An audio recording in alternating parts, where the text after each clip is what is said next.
going to go through them one by one and answer all your questions here. Number 8, does being a public figure within the cybersecurity world leave you more exposed as a target to malicious attacks?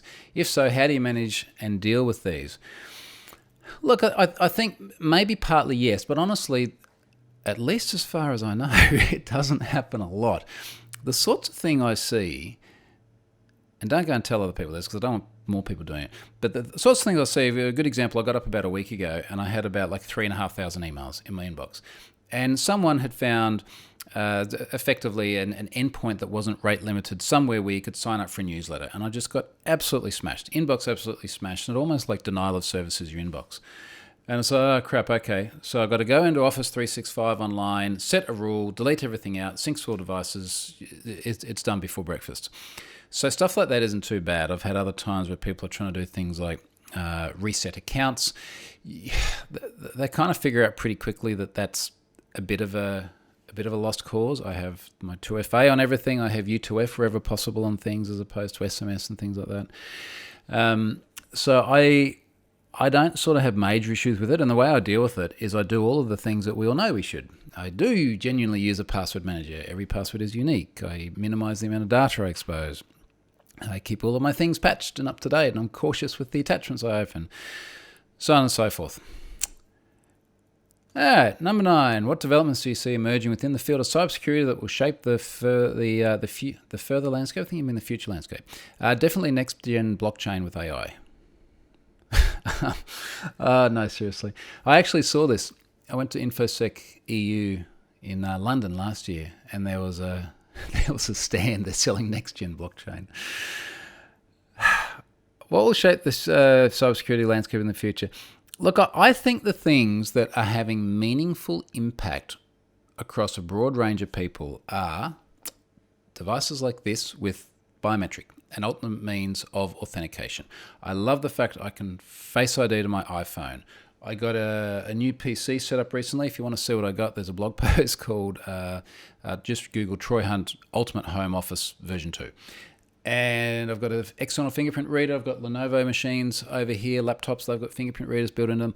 I love this. I honestly have no idea what my Microsoft password is anymore. I don't know. I can't remember. I know where to find it on the rare occasion that I need it. I can get into my password manager.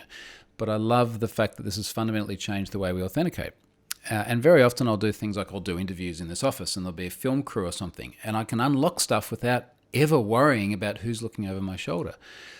So I think alternate authentication schemes are good.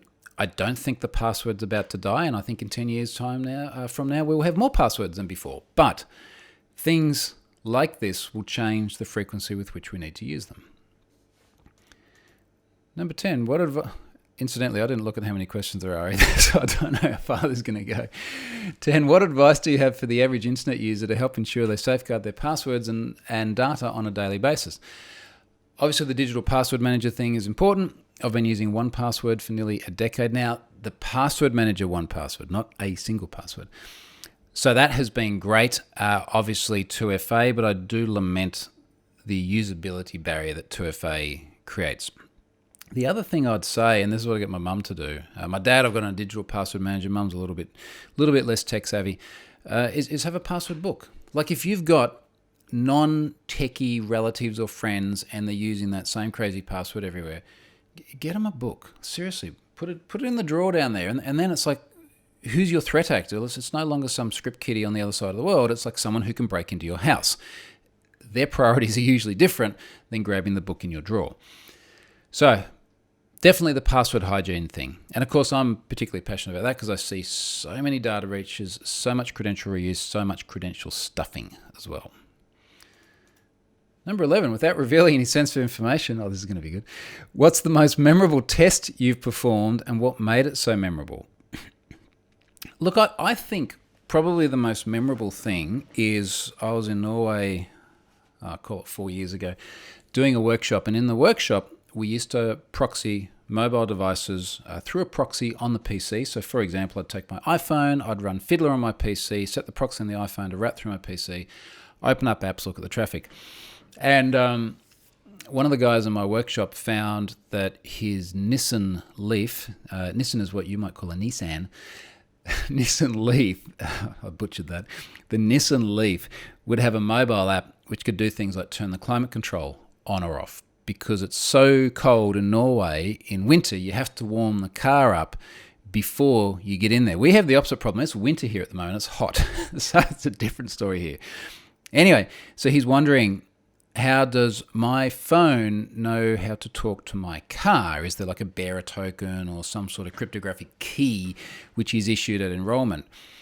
And he discovers that the secret used to control his car is printed in the windscreen of his car. It's the VIN number. And the answer to the question here about the most memorable test is, after he discovered it was the VIN and we reproduced the fact that all you needed was a VIN, we kind of went, I wonder how many other VINs are out there on this service that are connected. So we took the request, we dragged into Burp Suite, we took the very last part of the VIN, which is enumerable. It was something like the last 5 or 6 digits.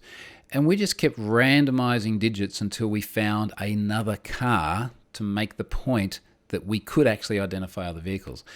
And that kind of really hit home, because it's like, okay, this doesn't drive the car, but we are sitting there in a workshop in Norway potentially controlling. All we did is there was an API you could hit that didn't actually turn on the climate control. It would pull back the battery status or something like that. So it was a non-functional change.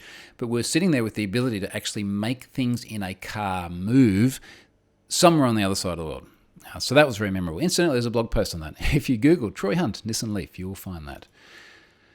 Number 12, what do you feel the greatest challenge is that a cybersecurity professional would face on a regular basis?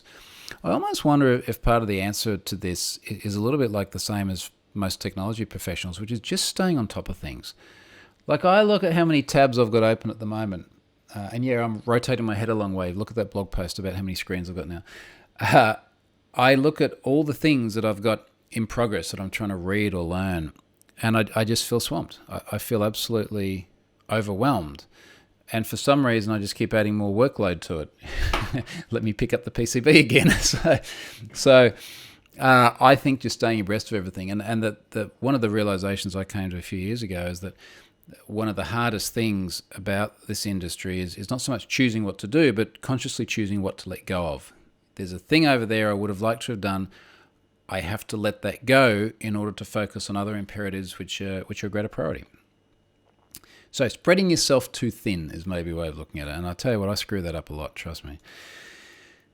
13, do you feel there are enough efforts being made to make cybersecurity more accessible to younger generations? If not, what might be done in your opinion? I'd be really interested in what the curriculum looks like in schools at the moment. So my son's in year 5, he's 10, so he's got one more year of primary school, as we call it here, before he goes to high school. And particularly as he gets into high school, so he'll be, 12 and a half then. I would really hope that they've got some good programs around the InfoSec space, because let's face it, it's a massive topic. So it's very hard for me to say, because it's not something that directly impacts me in terms of if there's enough effort being made. What I would say, though, is I think kids have better access to all of this stuff than what they've ever had before.